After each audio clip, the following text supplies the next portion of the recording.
Hello friends, എല്ലാവർക്കും നമസ്കാരം. നിങ്ങളേവരും കാത്തിരിക്കുന്ന ഗീതുവിൻ്റെയും ഗോവിന്ദൻ്റെയും ഇന്നത്തെ വിശേഷത്തിലേക്ക് എല്ലാ കൂട്ടുകാർക്കും സ്വാഗതം. എല്ലാവർക്കും നല്ലൊരു ദിവസം ആശംസിച്ചുകൊണ്ട് തന്നെ നമുക്ക് ഇന്നത്തെ സൂപ്പർ ഹിറ്റ് വിശേഷത്തിലേക്ക് കടക്കാം. അങ്ങനെ തുടങ്ങുമ്പോൾ തന്നെ കാണിക്കും നമ്മുടെ അയ്യപ്പേട്ടനും കാഞ്ചനയും സംസാരിക്കുന്നതാണ്.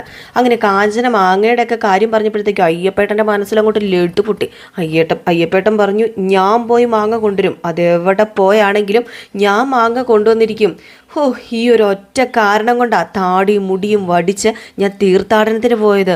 ഓഹോ, അങ്ങനെ ഇരിക്കട്ടെ, അതാണല്ലേ അയ്യപ്പണ്ണ എന്നിങ്ങനെ ചോദിച്ചു. എന്നിട്ട് അയ്യപ്പൻ നന്നായിട്ട് അങ്ങോട്ട് വെട്ടി വിഴുങ്ങാണ്. അങ്ങനെ വെട്ടി വിഴുങ്ങി കൈയൊക്കെ ഇങ്ങനെ നക്കുകയാണ് കേട്ടോ. എന്നിട്ട് എണീറ്റ് ഓടിപ്പോയി. സത്യം പറഞ്ഞു കഴിഞ്ഞിട്ടാണെങ്കിൽ അയ്യപ്പേട്ടന് ഭയങ്കര സന്തോഷമായി കേട്ടോ. അപ്പോഴത്തേക്ക് കാഞ്ചന പറഞ്ഞു, മാങ്ങ തിന്നാൻ വേണ്ടി തീർത്ഥാടനത്തിന് പോകുന്ന ആദ്യത്തെ മനുഷ്യനായിരിക്കും അയ്യപ്പേട്ടൻ. ഓരോരുത്തർക്കും ഓരോ ഭ്രാന്ത്, അല്ലാതെ ഇപ്പം എന്താ പറയുക എന്നൊക്കെ പറഞ്ഞു കേട്ടോ. എന്താ പറയാന്നല്ല, ആ തമിഴ് രീതിയിൽ ഇങ്ങനെ സംസാരിച്ചു. ഇത് കഴിഞ്ഞപ്പോഴത്തേക്ക് നമ്മുടെ ഗോവിന്ദനെ കാണിക്കുക. ഇനി മടിച്ചു നിന്നിട്ട് ഒരു കാര്യമില്ല.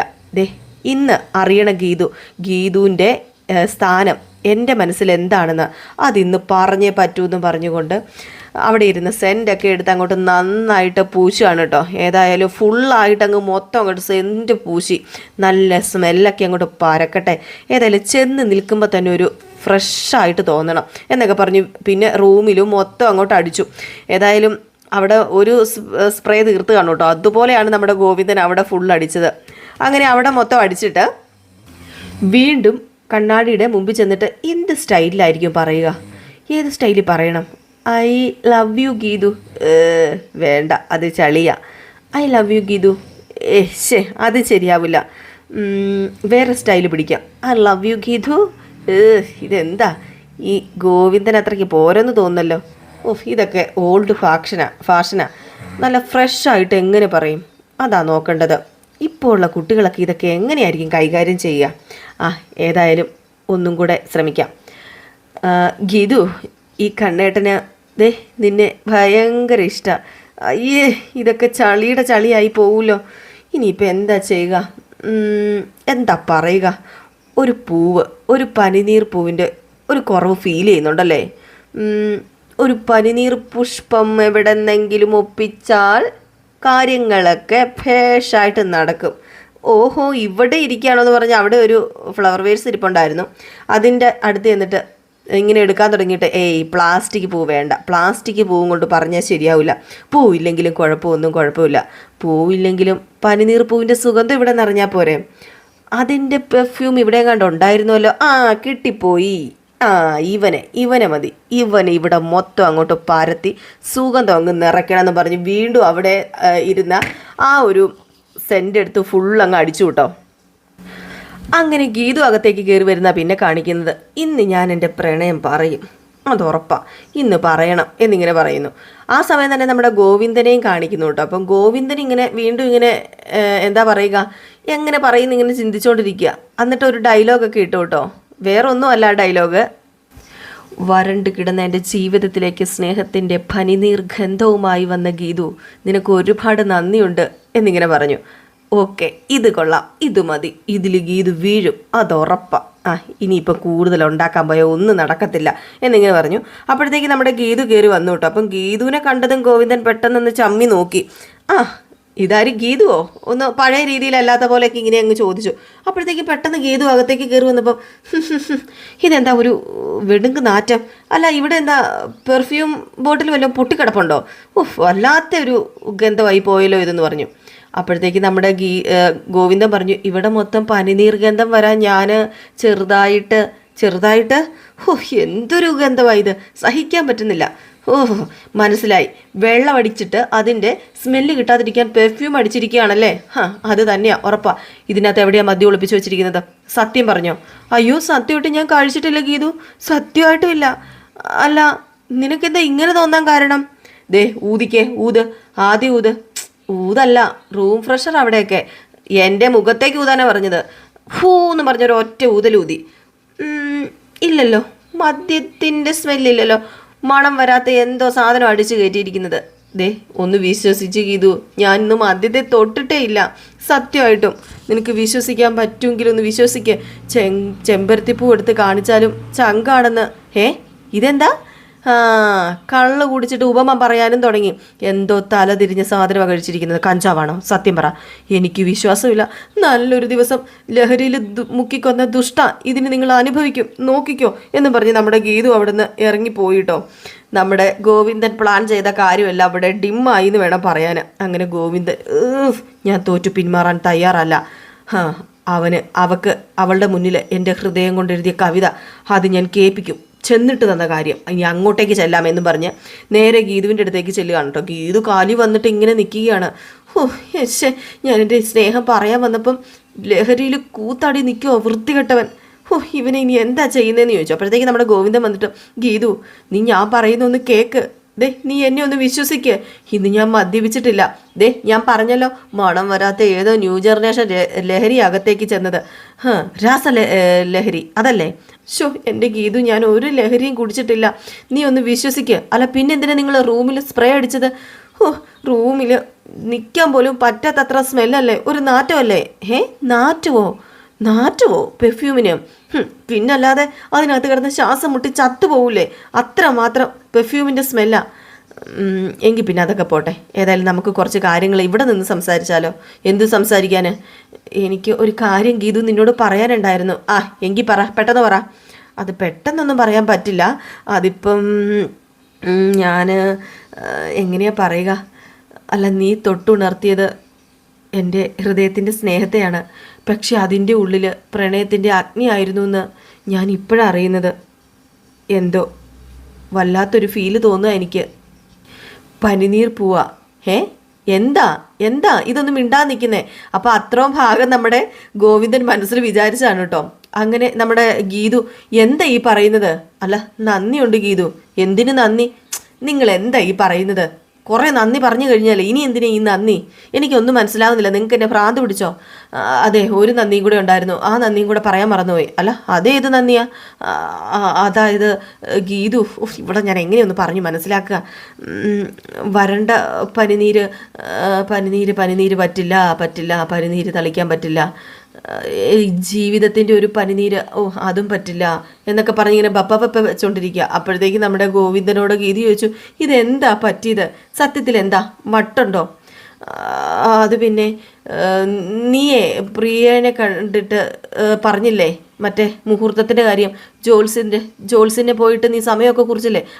അതിന് നന്ദി പറയാൻ വന്നതാ എന്ന് പറഞ്ഞപ്പം, അതായിരുന്നു ഇത്രയ്ക്ക് നന്ദി പറച്ചില്. കൊള്ളാം. അല്ല, നിനക്ക് വരം വേണമെന്ന് പറഞ്ഞില്ലേ? വേണമെന്ന് പറഞ്ഞു. ആ വരം എനിക്ക് ഇപ്പം വേണ്ട. ഒരു ദിവസം ഞാൻ എല്ലാ ചോദ്യങ്ങളും കൂട്ടി ഒരു ചോദ്യം അങ്ങ് ചോദിക്കും. അതിപ്പോൾ എന്തിനാ ഗീതു പിന്നെ ആക്കുന്നേ? എന്തെങ്കിലും ഉണ്ട് നീ ഇപ്പം അങ്ങ് ചോദിക്കുന്നേ എന്നും പറഞ്ഞ് നമ്മുടെ ഗീതുവിൻ്റെ വായിൽ നിന്ന് ഇനി എന്തെങ്കിലും വീഴുമെന്നറിയാൻ വേണ്ടി ഗോവിന്ദൻ ഇങ്ങനെ ഓരോന്ന് ഇങ്ങനെ കിള്ളിച്ചകയ്യ. അപ്പോഴത്തേക്കും നമ്മുടെ ഗീതു, ഫിറ്റൊന്നും അല്ലെന്നാ തോന്നുന്നത് കണ്ടിട്ട്. ഞാൻ ആഗ്രഹിച്ച ജീവിതവും കണ്ണേട്ടനോട് വരവായിട്ട് ചോദിച്ചാലോ? അങ്ങനെയാവുമ്പോൾ ചിലപ്പം കണ്ണേട്ടൻ വരം തന്നാലോ? എന്നെ സ്നേഹിച്ചു തുടങ്ങിയാലോ? ചോദിക്കണോ എന്ന രീതിയിൽ ഇങ്ങനെ പതിയെ നമ്മുടെ ഗീതു ഇങ്ങനെ ആലോചിച്ചുകൊണ്ട് നിൽക്കുകയാണ്. അപ്പോഴത്തേക്കും ഗോവിന്ദൻ റൂമിലേക്ക് അങ്ങ് പോയിട്ടോ. എന്നിട്ട് ഗോവിന്ദനകത്ത് പോയിട്ട്, എനിക്ക് മനസ്സ് തുറക്കാൻ ഒരു കാലത്തും പറ്റുന്നു തോന്നുന്നില്ല.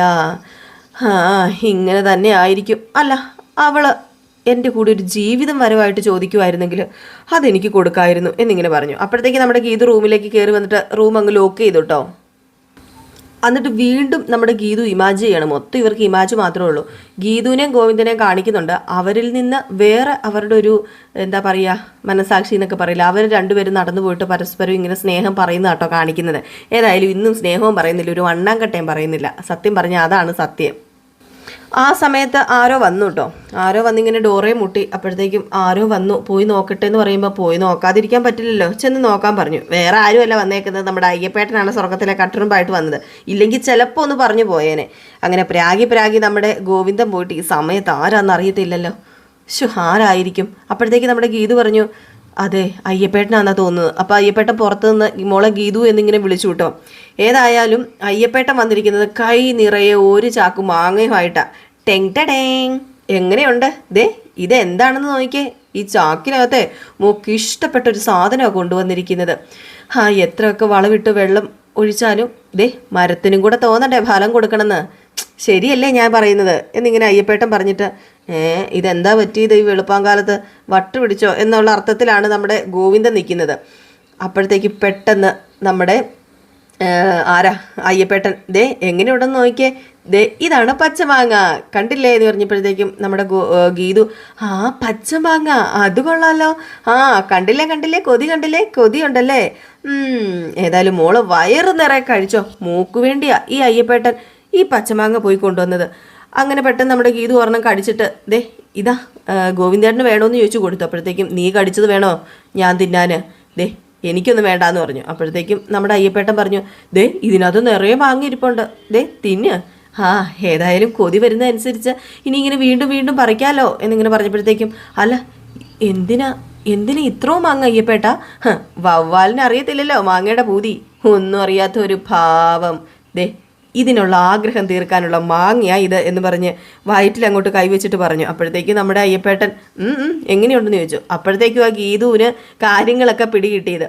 അപ്പം അയ്യപ്പേട്ടൻ പറഞ്ഞു ഇവിടെ ഗീതുവിന് വിശേഷമുണ്ടെന്ന് ഒരു കുഞ്ഞിക്കാല് കാണുമെന്നൊക്കെ പറഞ്ഞപ്പോഴേ ഞാൻ എല്ലാം ഓർത്തതാ. പിന്നെ കാഞ്ചന എന്നോട് വന്ന് പറഞ്ഞു ഗീതുവിന് പച്ചമാങ്ങ തിന്നാനൊരാഗ്രഹം ഉണ്ടെന്ന്. അപ്പം പിന്നെ ഞാൻ അങ്ങ് പറിച്ചോണ്ട് വന്നു എന്നിങ്ങനെ പറഞ്ഞപ്പോഴത്തേക്കും ഗോവിന്ദൻ ഗീതുവിനോട് ചോദിച്ചിട്ട് ഇതെപ്പം ഇതെങ്ങനെ, അയ്യോ ഗോവിന്ദേട്ടാ തെറ്റിദ്ധരിക്കരുത് എനിക്കറിയില്ല എന്ന് പറഞ്ഞു.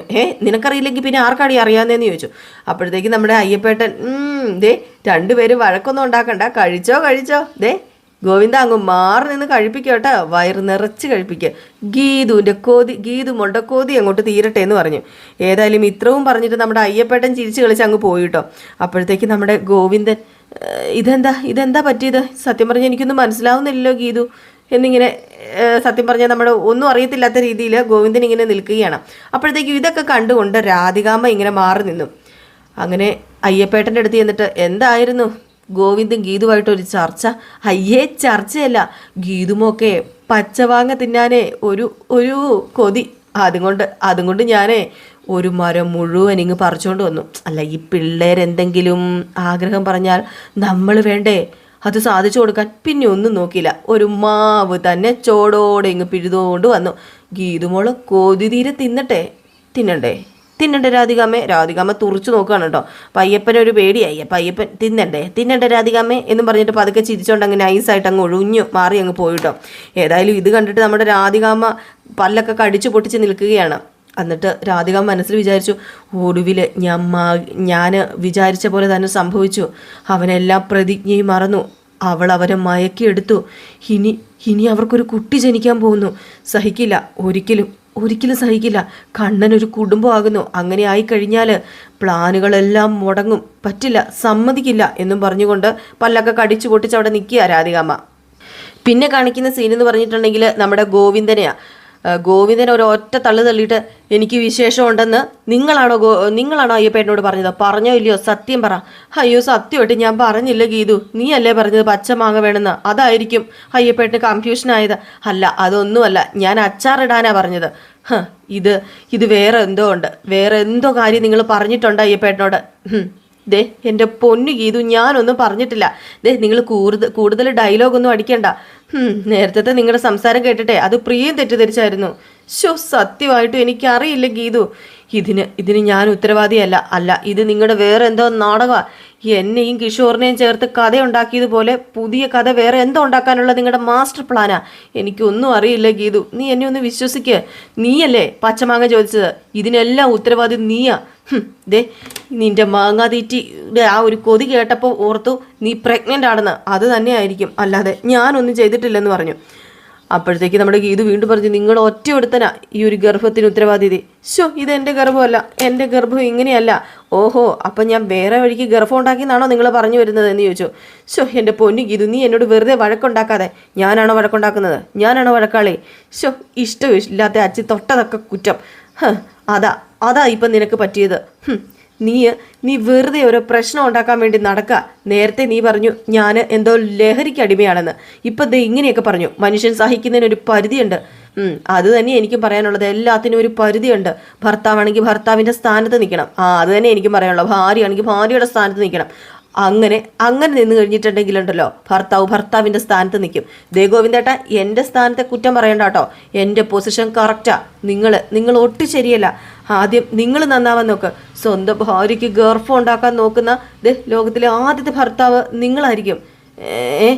അത് പിന്നെ എന്താ ഗീതു നീ ഇങ്ങനെയൊക്കെ വിളിച്ചു പറയുന്നത്? ഈ പറഞ്ഞതിൽ എന്താ അർത്ഥം ഇരിക്കുന്നത്? ഇവക്ക് എന്താ പറ്റിയത് എന്ന രീതിയിൽ നിൽക്കുകയാണ്. ഏതായാലും നമ്മുടെ ഗീതുവിന് ദേഷ്യം വന്നിട്ട് അവിടെ ഇരുന്ന പുതപ്പെല്ലാം കൂടി എടുത്ത് കുടഞ്ഞ് അവിടെ വിരിച്ചിട്ട് അവിടെ ദേഷ്യം വന്നിട്ട് കയറി കിടന്നു കേട്ടോ. അപ്പോഴത്തേക്കും നമ്മുടെ ഗോവിന്ദ്, അപ്പം ഭാര്യയ്ക്ക് ഗർഭം ഉണ്ടാക്കേണ്ട ഭർത്താവല്ലേ, ഇവളെന്താ കരുതിയിരിക്കുന്നത്, ചോദിച്ചു നോക്കാം എന്ന് പറഞ്ഞ് പതുക്കെ അടുത്തേക്ക് ചെല്ലുകയാണ് കേട്ടോ. അതിനിടയിൽ നമ്മുടെ ഗോവിന്ദൻ്റെ തലയൊന്ന് പോയി ഇടിച്ചായിരുന്നു. അതിൻ്റെ ശകലം കിളി പോയത് കൊണ്ട് കേട്ടോ. അപ്പോഴത്തേക്ക് പതുക്കെ ഗീതുവിൻ്റെ അടുത്ത് ചെന്നിട്ട് ഗീതു എന്ന് വിളിച്ചു. എന്താ വേണ്ടത്? ഒന്നുമില്ല ഗുഡ് നൈറ്റ് എന്ന് പറഞ്ഞിട്ട് നമ്മുടെ ഗോവിന്ദൻ അങ്ങ് മാറി അങ്ങ് പോയി കേട്ടോ. ഈ സമയം കാണിക്കുന്നത് രാധികാമേനെയാണ്. രാധികാമയ്ക്ക് ഒരു സമാധാനവും ഇല്ല. അങ്ങോട്ടും ഇങ്ങോട്ടും ഇങ്ങനെ നടക്കുക. അതിൻ്റെ ഇടയിൽ ഫോൺ എടുത്തിട്ട് നമ്മുടെ വരുണിനെ വിളിക്കുകയാണ് കേട്ടോ. വരുൺ ഏതായാലും വേറെ ആരുടെ അടുത്തല്ല, സുവർണയുടെ അടുത്താണ്. അപ്പോൾ സുവർണയുടെ അടുത്ത് ഇങ്ങനെ ബെഡിലിരിക്കുമ്പോഴത്തേക്കും വരുൺ പറഞ്ഞു സുവർണയോട് മിണ്ടരുത് അമ്മയാന്ന് പറഞ്ഞു. എന്താ അമ്മയെന്ന് പറഞ്ഞ് ഫോണിൽ ഇങ്ങനെ ചോദിച്ചു. അത് വരുണേ, നീ എന്തെങ്കിലും അറിയുന്നുണ്ടോ ഇവിടെ നടക്കുന്നത്? എന്താ അമ്മേ, എന്താ പറ്റിയത്? എന്താണെങ്കിലും ഒന്ന് വ്യക്തമായിട്ട് പറ. അത് പിന്നെ നമ്മൾ ഭയപ്പെട്ടതുപോലെ തന്നെ സംഭവിച്ചു. എന്താ അമ്മേ, എന്താണെങ്കിലും ഒന്ന് പെട്ടെന്ന് പറ.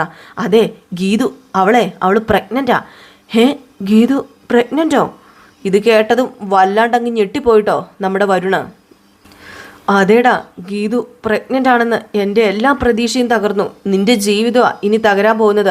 നിന്റെ ജീവിതം തകർന്നു. ഇനി ജീവം അടക്കമുള്ള അറയ്ക്കൽ തറവാടിൻ്റെ സ്വത്ത് ഗോവിന്ദൻ്റെയും ഗീതുവിൻ്റെയും സന്തതികൾക്കായിരിക്കും. അത് നീ ഓർത്തോ. ഒരു നിമിഷം കൊണ്ട് എല്ലാം തകർന്നെന്ന് കരുതിക്കോളാൻ പറഞ്ഞു. ഏതായാലും വരുണിനെ കാണിച്ചാണ് ഇന്നത്തെ വിശേഷം അവസാനിക്കുന്നത്. ഇത് ഒരു കള്ളഗർഭമാണ്. സത്യം പറഞ്ഞിട്ടുണ്ടെ മനസ്സാവാച കർമ്മണ നമ്മുടെ ഗീതുവോ ഗോവിന്ദനോ ഒന്നും അറിഞ്ഞിട്ടില്ല. എന്തായി തീരുന്ന നമുക്ക് കാത്തിരുന്ന് തന്നെ കാണാം. അപ്പോൾ എല്ലാവരും കാത്തിരിക്കുക അടുത്ത വിശേഷത്തിനായിട്ട്. അതുവരെ എല്ലാവർക്കും ടാറ്റാ ബൈ ബൈ.